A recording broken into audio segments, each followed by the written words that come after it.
Welcome back to a DF Retro Play. I'm John Lindemann. Today, it's Xbox Day. We're going back to the original Xbox to play 4 interesting games that sort of either marked the system or were just interesting. And these are all games that are published by Microsoft Game Studios or Xbox Game Studios. Obviously, you can see here, we're starting with Dead or Alive 3, which was developed by Team Ninja, but was a huge game for the Xbox. And to talk about it here, I am joined, of course, by one who hasn't been here for a bit, but he's here to say hello. It's Audie Surly. Hello. Oh yeah, that's it. He said it. I said it. Now you can go. I can go back. Okay.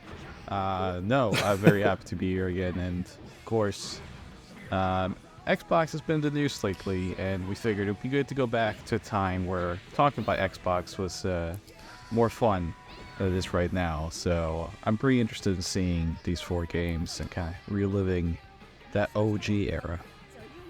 Absolutely. And this is also the Steven Tyler era because Tomonobu Itagaki was very famously into Aerosmith. I believe he was reduced to tears during a sequence of a particular film. I forget, it was like Deep Impact or one of those movies Armageddon. About. It was Armageddon. See, I get them confused.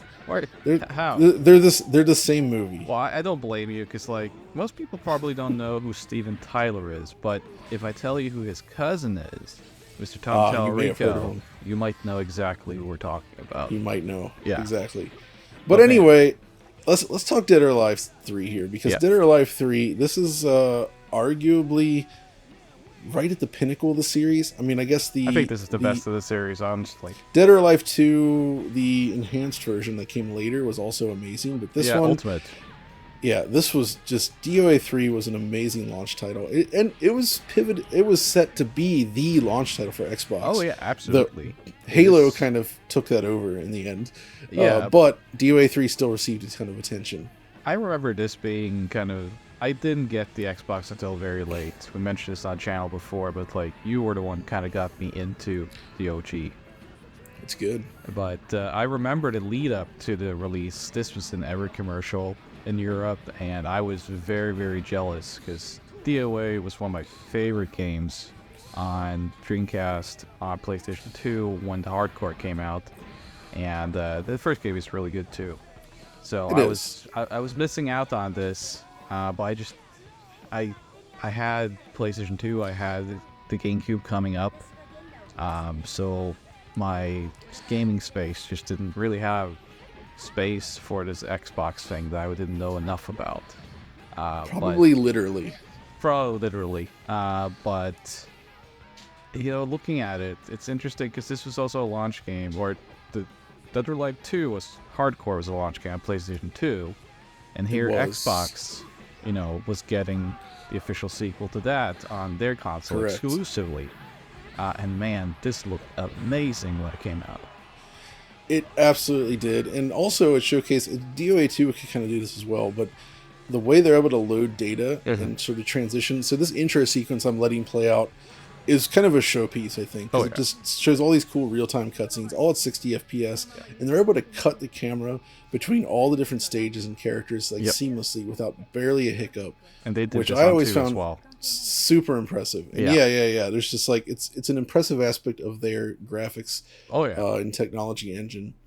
It kind of foreshadows the game a lot with like the stages are more dynamic now in terms of like how you can break through walls. And this was just, when I finally got to play this, I was over the moon. I love this game. It's been a while since I've played this though, so I am very out of practice here, but I did want to jump in a little bit to show some of the gameplay and also appreciate the visuals. Like, first of all, check out that floor, by the way. That awesome reflective effect that they do on the floor there. Should mention, you are not playing this on Series X. This is OG hardware, baby. That's right. So this game is actually known for being backwards compatible, and it looks great that way. But I'm playing on a real original Xbox, upscaled through the RetroTink 4K. I decided to go with 4x3 so that the games are consistent. And because some games do support widescreen, this might be one of them if I remember. Yeah, I think it does. It's a little, the image, because it's anamorphic, the image quality is actually better when played in 4x3. So I'm sticking with that.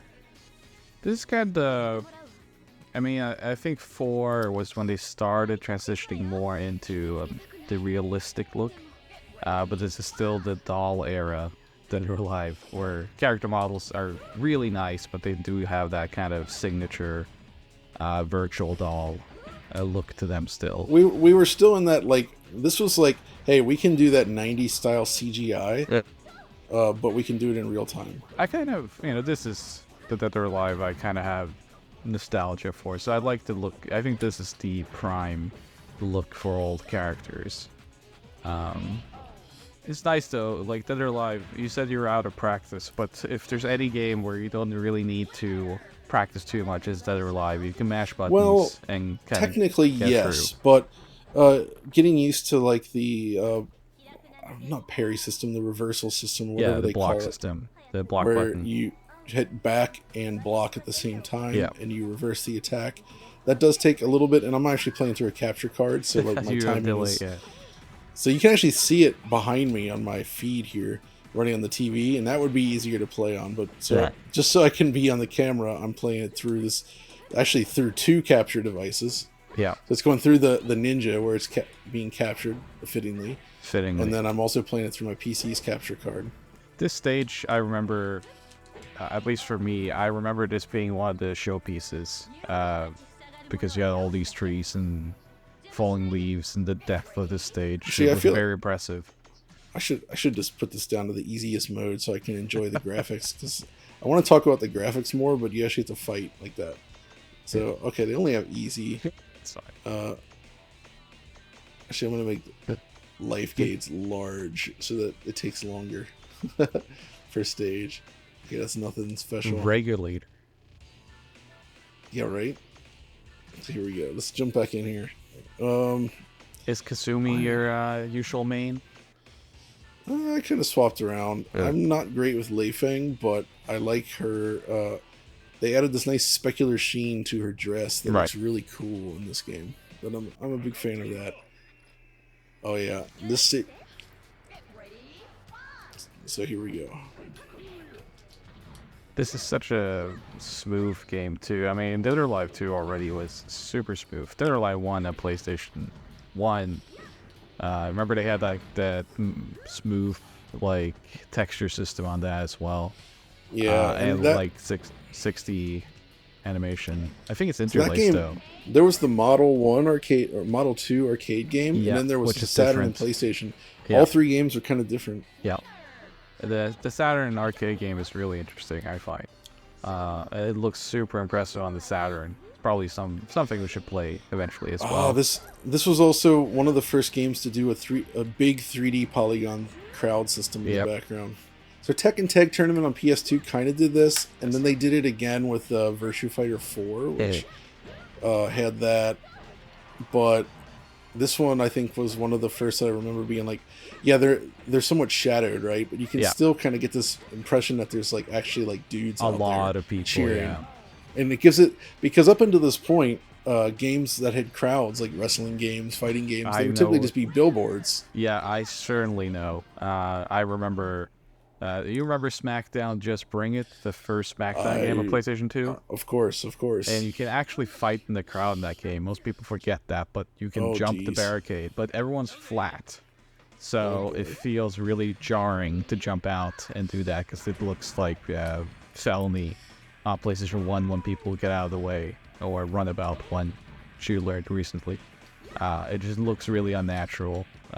So anything where you start seeing improvement on crowds made me very excited, considering my collection. Yeah, that was of definitely one of the biggest changes for this gen. Yeah, though I would say that like wrestling games still, I'm never really impressed by the crowds. Oops. Yeah, the crowds. Yeah, they still don't do them that well, but it's definitely getting better. Yeah, but we're still pretty far away from it being very dynamic enough.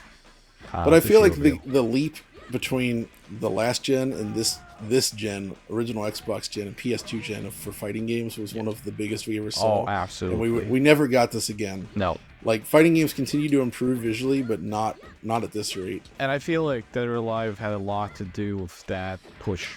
I mean, Tekken also, but Dead or Alive and Tekken were kind of neck and neck in being visually super dynamic and impressive. Like, remember Tekken 4 started doing the arena thing as well. It did. And the only one to do it. Yeah, and it was the cool. interactive arenas. This Underrated. Just incredible stuff. And then once you start getting into 360, it's kind of a continuation of what they were doing in this gen, but it never really revolutionized as much. You also have more comic games. Which... God, I don't think it's anything super fancy, but I can't get enough of that floor effect. That looks so good, doesn't it? Even if it's simple, it just adds to the visual composition. And it's this idea where it's like they're basically taking, I think it's just mirroring the geometry, but then they're like the texture on top, maybe through a shader, like warps it to give it this like warbly kind of look to it. Imagine this. I mean, this is a launch game, and it's a high class Japanese fighting game, something that like people were expecting out of a PlayStation to a certain extent. I guess we can say, and then GameCube, but it wasn't much fighting on that either. But here, the Xbox was getting it as a launch title exclusively. It certainly made a statement at the time that they were taking this seriously. And absolutely, I think they managed to do the same on 360. I think you still had this kind of the first half of 360. First half, yeah. You still like for the launch and for the lead like subsequent releases, you still had this feeling that Microsoft was kind of seeking out and getting all this worldwide talent, especially from Japan. And exactly, we've definitely kind of lost that. Oh, I mean, since the Xbox One, that helped this game come to fruition doesn't exist as far as I'm concerned. No. It's gone. Completely. There you go. Jumping off the edges. I love that. It's really... And when you look back at all the old like documentaries of the interviews, all that stuff with those original guys like Seamus Blackley and them, like they really did seem to care a lot, and they did understand what console gaming was about in a way that I found it like... you were cheering for them. They were part of Microsoft, sure, but it was like a ragtag crew within Microsoft trying to do this thing, and they pulled it off. It's a gigantic conglomerate, but it was an underdog team within that conglomerate, and there's something to be said for that, because being an underdog team in a giant conglomerate is not easy. So I think a lot of us know that feeling, personal level. And I mean, it's completely gone now. I will say, it's something for the OG Xbox that we've talked about before, and I've been, discovering in recent times. It's just the vastness of that library on the OG. Yeah, it's so interesting. From like not just Japan but Europe, of course US. It's something else. Like there are a ton of exclusive fun games on OG Xbox. This being, of course, one of them. And it's such a shame that they lost that. I forgot about these. They always do these weird boss encounters at the end. And Omegas. These are never great, I will say. No. Comparatively, I'm not a huge fan. No. Get this weird angle and blur effect. I don't find the blur effect necessarily very pleasing. It's okay. Either. It's just an accumulation blur, right? But it achieves what they were going for. But I think regardless, when you look at so we get the CG ending. When you look at what they were doing here, now. This is CG. Which it's just a cool traditional fighting game, and this was a time when Dead or Alive was still up and coming. It was hot stuff. People cared a lot about this series. I think this was Team Ninja's best era, obviously, because they were also going to do Ninja Gaiden, which is a masterclass. Absolutely, another action adventure game design for its time that redefined redefined Microsoft's gaming effort. I will say that these CG sequences are actually more stiff and slightly less visually appealing than the real-time Yeah, graphics. they're technically more detailed in the shading and stuff, but Yeah, like I agree, they look kind of visually worse, yeah, really less stiff pleasing to the animation. eye. Yeah, Not a huge fan. which also happened in Tekken a lot. I always was like, man, Yep. the in-game looks better. Of course, like they're looking at different things than I am, but there you go. So You that was a actually, run through one round of the arcade mode. yeah, Obviously, there's more to this game than that, but this is this is what fighting games are about. There's the story mode stuff. There's the time attack survival, all this stuff. Plenty of things to enjoy. I can do a theater mode. this was a system seller. Man, oh, I love the beach. Yep, the At beach dusk. stage is awesome. That's when it looks best. Yeah, yeah. All this, man. What a Then, game. So So beach volleyball came out eventually, which is also visually incredible for its time, and a good volleyball Agreed. game, despite some claims otherwise. Agreed. So with that though, maybe we should move on to our next game, So which is something totally different.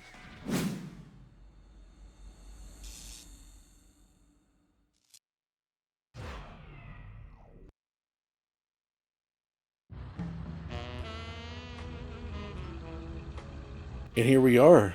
It's Midtown Madness 3. So yeah, this is another one I wanted to choose because again, of course, this is Microsoft published, but this is one that has a history. Well, it has two interesting history facts. First of all, it was developed by DICE. yeah, we just saw Battlefield DICE. yeah, Those guys made this game. which But they were wow. not the creators of the Midtown Madness series. That actually falls to what became, I think, like Rockstar San Diego or something.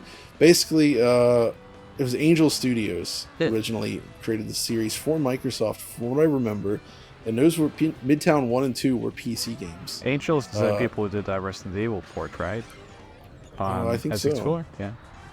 I believe so. So they also did like Midnight Club and Yeah. stuff like that. So they had an experience with that, but obviously they were doing other things at this point, and Microsoft got DICE to come in and make this game. And here it is. We're checking out the intro here, which is just kind of a little video showcasing it. So let's hop into the action. Midtown Madness 3.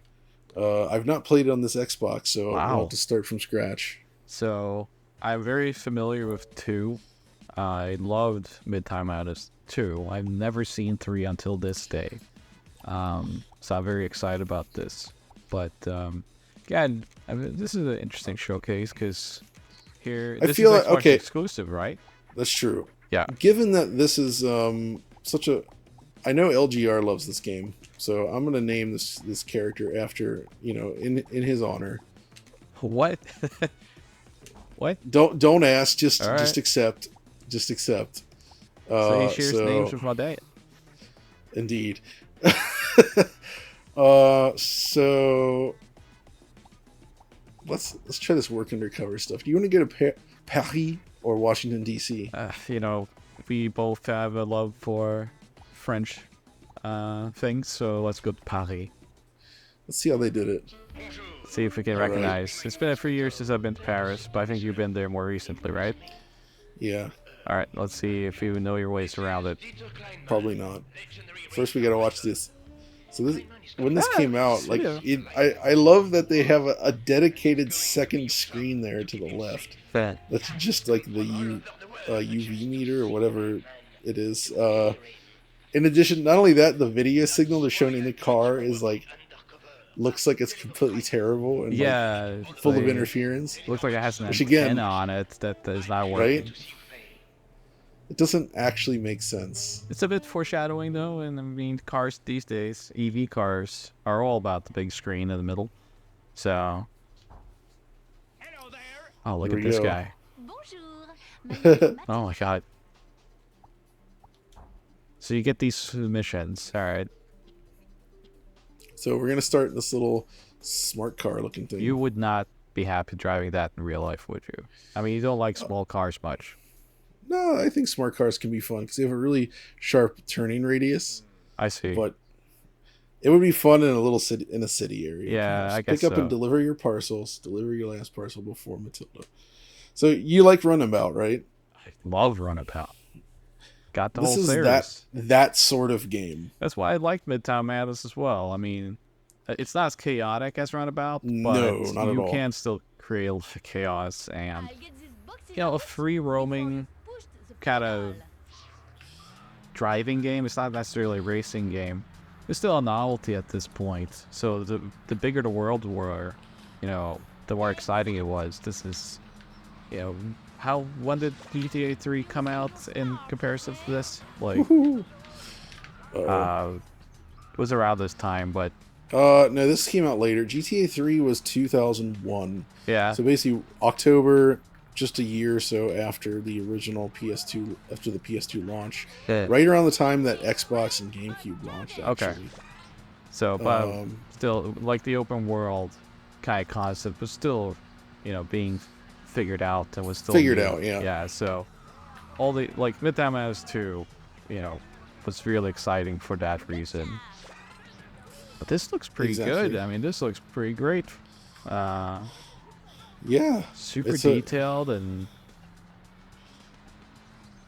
There we go. car Chasing models and after whatnot. I mean, Matilda. this is pretty Look impressive at looking. the shadows on the Yeah. car is nice. Um, But I think Midtown Madness 2 was a pretty big hit, right, on PC. yeah, So people like the Midtown games. yeah, so it's interesting here that they have a new console coming out that they're actually giving the official sequel an exclusive treatment on their console. I mean, I don't think people don't like exclusives as much today, so it's different, but it's certainly a play by Microsoft to put this on their console exclusively like Absolutely. this. So again, With I mean, no they were just PC taking release. this very seriously. And this, to me, it looks great. I don't know how it handles, but It handles well, even yeah. with the input lag of the capture card. It feels pretty good. I got my little bumper there, kind of flapping around. Yeah, I see that. It's a Uh-oh. neat detail. I missed up.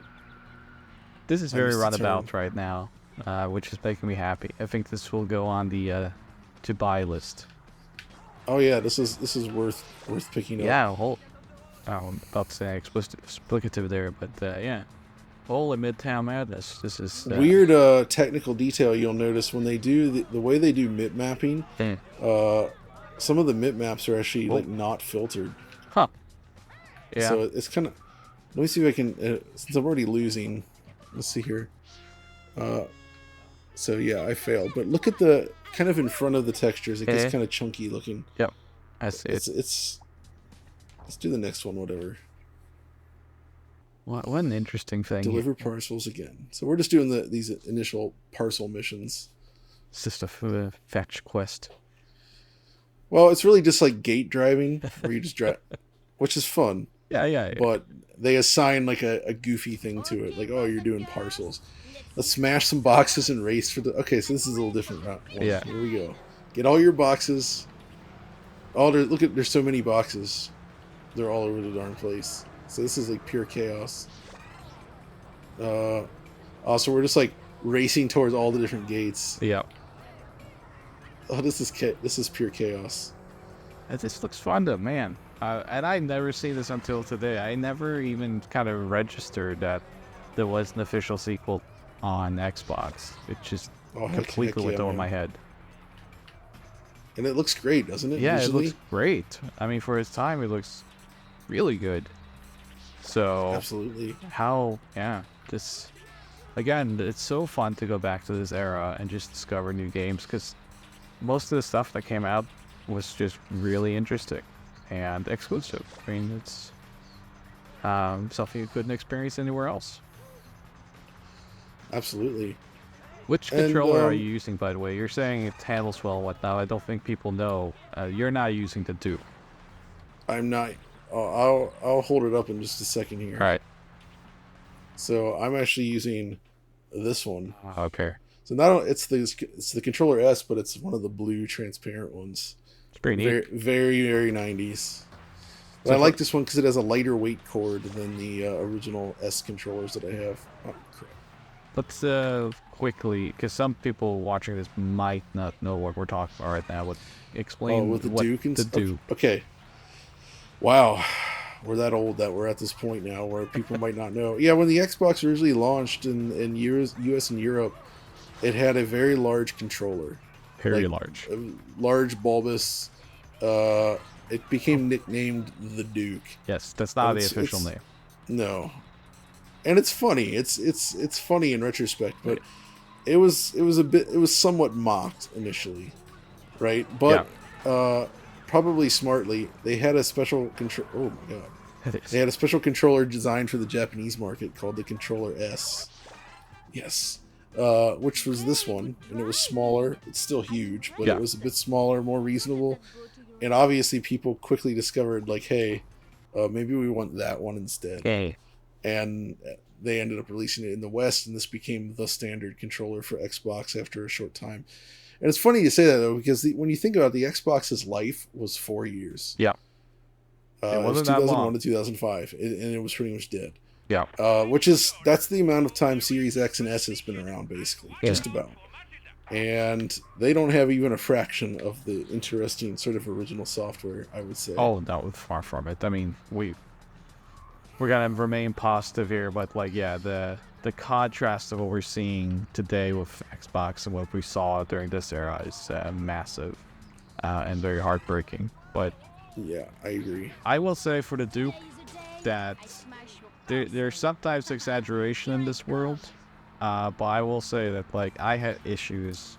I have big feet, but I have small hands. And I'm not playing the Xbox with my feet. And I was having a lot of issues with that original controller, which was one of the reasons why I didn't really have interest in picking that up on launch. I don't know. I'm sure you were doing better with the Duke controller. Well, so that's the weird thing. Not. My younger sister, who does have smaller hands, she prefers the Duke. Yeah, you that's told how she me played about that. Morrowind. It was Yeah. like, oh, I didn't get it to Sven. Sven Retro 2000. Yeah, I was gonna say this. Sven is in the game. Exactly. Yeah, a pull. So, with that done, then perhaps we should move on to the next game. This is going on the to-buy list, though. Awesome. We can't talk about fighting games in Dead or Alive without talking about another Microsoft-published fighting game. Yes. One that didn't exactly have the best of reputations, but it lives rent-free in my heart, and it's Kakuto Choujin. Yes, which was released in the West, despite the name. Yes, there it is. Bam, look at that. Deiji. Okay, he looks like a cop. J.D. Stone. So this game is interesting in the sense that, this was created by, they were called Dream Project at this point, but this was Dream Factory. This is the guys that made Air Guys. These are the guys that worked on Toe Ball. They made The Bouncer for PlayStation 2, among many other things. This is one of their games. They Underrated made company. Xbox exclusive games. Yes. Their games are a bit quirky. They did a lot of brawling, fighting stuff, but they were always like very different from everything else. And that absolutely is the case here. This is a scrappy game. It's not an amazing fighter, but I think it's fun. It feels good to play, and the presentation is absolutely excellent. It just feels a lot of lighting in this dark. game. It's weird. Yeah, just a lot of weird lighting in this game. But this is the game that you played for me, and I was like, I think I have to start collecting Xbox. So this was the one. Yeah, you hadn't heard of this one before. No, I hadn't. This one and another one. The one thing. Yes, the other one. Okay. So the thing about this game, and so I have my copy right here. Thankfully, I never go anywhere without it. This game was recalled and removed from shelves because one of the stages apparently had lyrics. There was song lyrics or chanting in the background based on text from the Quran. And that was viewed as potentially an issue. And as a result, they removed it from shelves. But because the game was not a success and not super well reviewed, it never went back on shelves. No. So there only exists the versions of the game with that in it, right? Yeah. I mean, Which that was this this is not the only game. So that was apparently like a sound sample from a library that Ocarina of Time has a similar issue, and yes, some other games. So it wasn't too uncommon. But I think this is one of the games where it started getting discovered and people were a little bit more aware of it. So it got recalled, which not too bad. It's a fun little scrap. You said scrappy. I think that's the best word I've ever heard to define this game. but it's got some really cool work with like the real-time shadows Yeah. on the characters, and the characters have a strange oily look to them. They're But like very oily, very when stretched. you see it running on a CRT, it actually looks pretty good Yeah. and like just cool. And like the art, it's very dark and weird compared to most fighting games. Yeah, it has a shine to it that. But look, shadows cast by the character, that was relatively uncommon Yeah. at the time, so that was amazing to see. And every stage is very much kind of built Look at around this. that concept. Yeah, they're all dark and shadowy. Yeah. Her hair even casts shadows, and this dude is super animated, obviously. Cheat Kundo. But there's something about like it just feels good to play. Weirdly enough, I feel like these mechanics would actually be good in like a side-scrolling brawler kind of yes, game. I was gonna say the exact same point. It You feels played like something one of like those. Urban Rain from Namco Yeah, and whatnot. Like, exactly. this feels like if it had, I think this is maybe that comes back to the bouncer, like when they were working on that, or guys as well, like the arena fighter style. I think they were just very good at getting this kind of slight juggle system in there and very like dynamic, fun combos, which makes for a good fighter. But I think for a brawler, this would have been pretty good. And Xbox has quite a few good brawlers actually It does. for 3D. So yeah, like Spike Out and whatnot. There's that first-person one from Namco, first-person brawler. That's Breakdown. Yeah, that's Breakdown. more of an action-adventure cinematic game. But you're right, it does have brawling. It has brawling in it. I like Breakdown. Yeah, Breakdown's Look at good. his shadows. Yeah. Yeah. Gee, I wonder who he's supposed to be. This is a fun game. There's not much to like say beyond like we just love this game. It was the start of my love for OG Xbox. Oh man, look at the I just love like this scene is so like Millennium Core, Right. Where it's like this is like early 2000s, like the blue lighting, the blue snow, lighting, the letter neon and stuff. There's Sunglasses. just something about the look that feels like Y2K. Oh yeah, this is. in I the like best this. way. The end of round effect where the camera starts spinning. Yeah, It's a cool cool differentiation from the actual replays. it's just a shame there's no guest appearance from Sion Barzad Yeah, right. and Ko Leifo. The whole Bouncer crew should have been here. The Bowser, I love that game. I am also a fan of. Yeah, it the doesn't get talked Bouncer. about enough. My favorite part Just of the like Bowser this. was the multiplayer arena fighter mode, which Oh yeah, I don't think many people played, but that's what this is. No. That was the Area Eyes 2, basically. look at that. Man, look at that spindly little dude.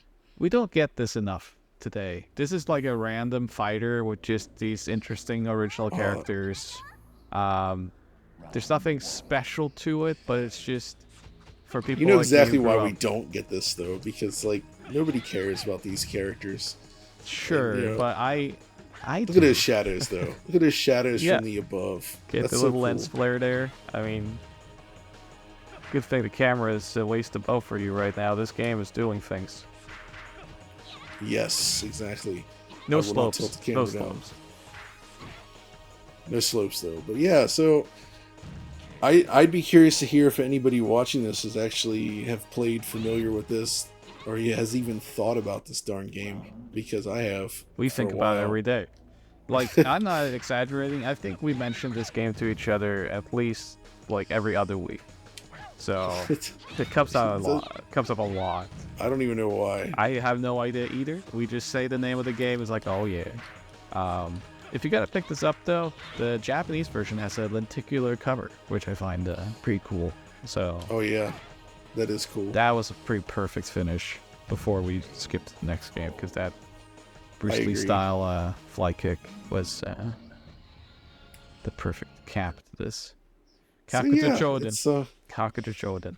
What a strange game this is. But still, man, we should be getting more random. We should be getting more random fighters, man. Just I miss this kind of stuff. Yeah. And this is the kind of game where it's like, this is not for the FGC. This is not a game that people are going to play for. It is fun to load this up and play with some friends and mess around, because it just feels satisfying somehow. Pick up and even play. If it's not, it's not beloved by any means. This might be the stage where this is the stage with the chanting. Yeah. Assad was the character that's associated with.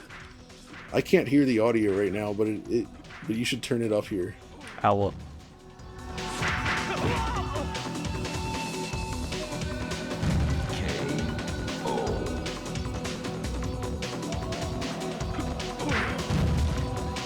Round 2. Fight.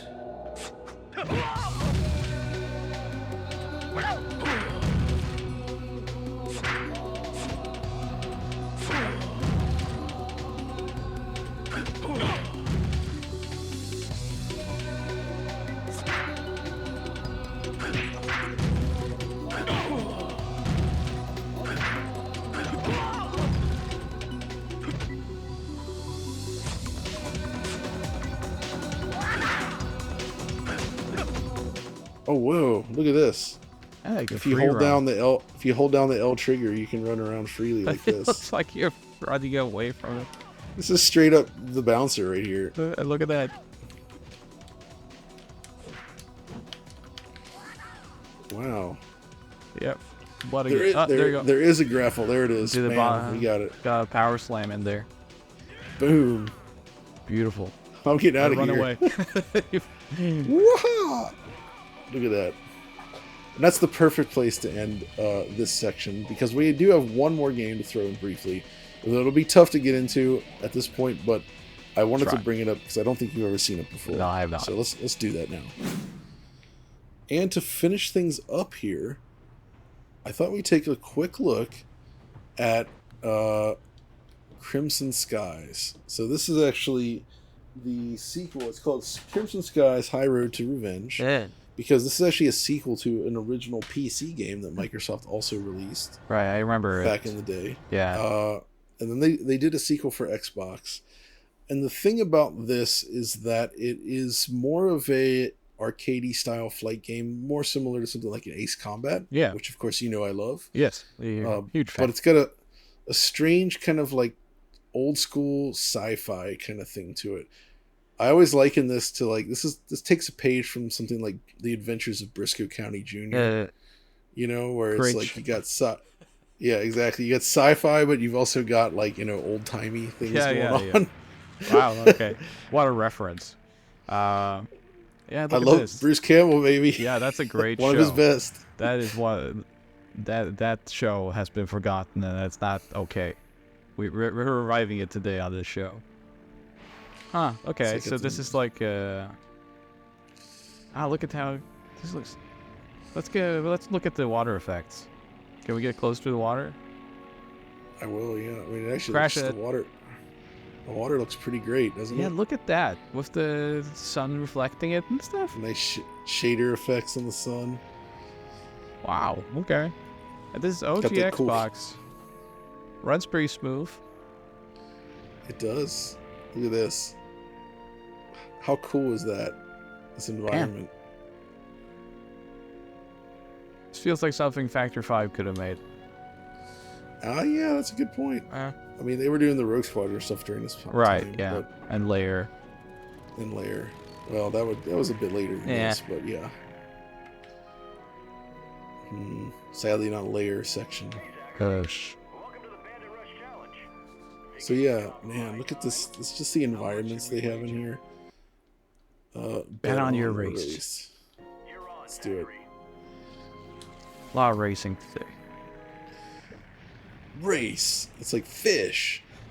So yeah, this is another one that really showcases some of the benefits of Xbox, such as so the water is courtesy of the system's programmable shaders, which is shit, which is something that you couldn't do on the PlayStation 2. This is where we're starting to get dizzy.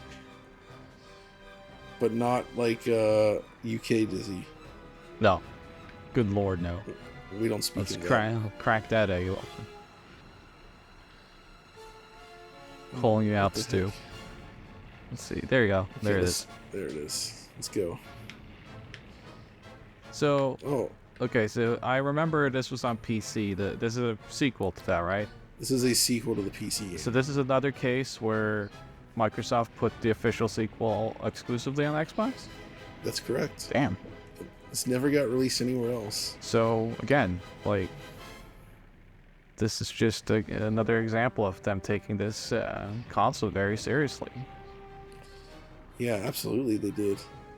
I mean, it was a powerful machine at the time it came out.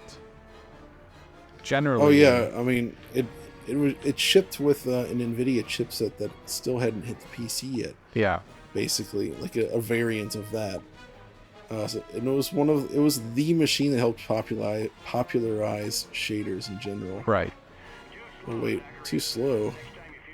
Try again. There's a blimp up there. Yeah. Wow, look at all this stuff here. Yeah, what a beautiful game. Like, again, and I had never seen this until today, but it's just, there's so much to discover on this console. Check it out. Wow. It changed just what little water drops on the camera. You notice that? I love that, yeah. And I love that there's like when you land in these different scenes and like that, how he just kind of hops out and seamlessly jumps into the next vehicle. Yep. That's so cool. Instantly loads that model. Man, it's been so long since I've actually played through this. I never played through it on. So this is I was telling you before, this is a modded Xbox with a hardware mod, even right, that I got not so long ago to replace my original. Yeah.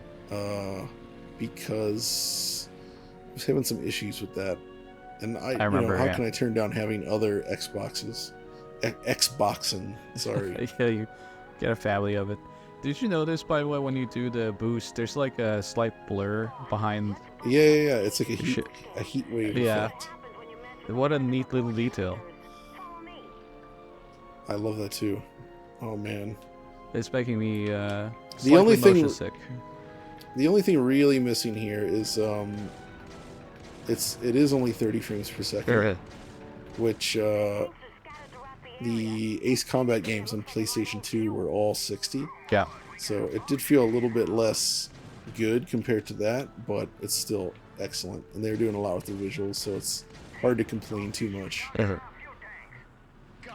we go. So yeah, I gotta take out these things. Whew. Nice explosions. I love that. I just love seeing the sunset and the reflection in the water and stuff. It's so cool. It looks almost a generation ahead of itself. Yeah, we didn't see much. That was definitely something the Xbox specialized in, was that sort of visual effect, right? What was your kind of favorite part about the Xbox once you got your first one? I mean, it was just Halo. Halo? Okay. Halo was a revelation for me. That series. I mean, I love first-person shooters before that, but I was mostly just on PC. Yeah. And there's just things about Halo's design that I just found extraordinary for the time. Did you feel that the Xbox kind of bridged the PC and console space differently than what you were? It did, and in fact, ultimately, I think that's what led to the situation with development of today. Yeah. Where it sort of like bridged PC and console into one. Yeah. And it may have actually robbed us of some PC games that were like more PC-like. Right. But in the end, I think with the way development is, it wouldn't have been sustainable to keep making too many just PC exclusive games at that time. Beyond that point, but at a large scale, like Crysis was one of the last big ones I can remember. Where I was like, yeah, this is a big old PC game. Yes, it's really pushing boundaries. But yeah, we obviously don't have too much time to go too far into this or anything, but I did want to explore it. And I think, just between these four games, it does sort of really highlight the variety on display Yep. in Microsoft's catalog. And this is just a tiny. Oh, Look at that. that's crazy. This is just a tiny fraction of the games they Tiny published. sample. Not everything that they've put out on the original Xbox is good No. necessarily. There's some bad stuff. They were throwing darts at the wall. It's fair to say. I would rather they do that than just go completely vanilla. It's fun to experiment. I agree. Even Ninja Theory got their start on Xbox when they were known as Just Add Monsters, I believe, and they put out Kung Fu Chaos. Oh yeah, you were telling me about that. Yeah, so this classic era of Xbox was a special one. This and the first half of the 360, that's when Xbox was at its best. Yeah. And I think, we all greatly miss that sort of Xbox. In console gaming in general, it's changed a lot. It's just there's something special. This was the right balance when you could get nice, attractive, smooth visuals, but like the budgets were still reasonable. Yeah. And then as things improved technically, or you get more power, people expected more. I think now the balance is messed up. Yes. And like budgets are now too high to realistically sustain this type of game. Yeah. These types of games anymore, and it's really shifted the industry. So Yeah. that's why it's fun to look back and revisit this stuff from the modern perspective, considering how things used to be. Yeah. I completely agree with you. So I love booting up the OG Xbox, and I'm sure this is not the last time we will do so. So Indeed. we did a little video on the demo discs where we played some Xbox right. demos. So if you want to see more I OG remember. Xbox, I'll put the link to that Cool. right here. But that's going to do it for this episode. So thanks for joining me. Thank you for playing some OG Xbox. Yeah, it was my pleasure, and hopefully you guys enjoyed it, and we'll see you next time.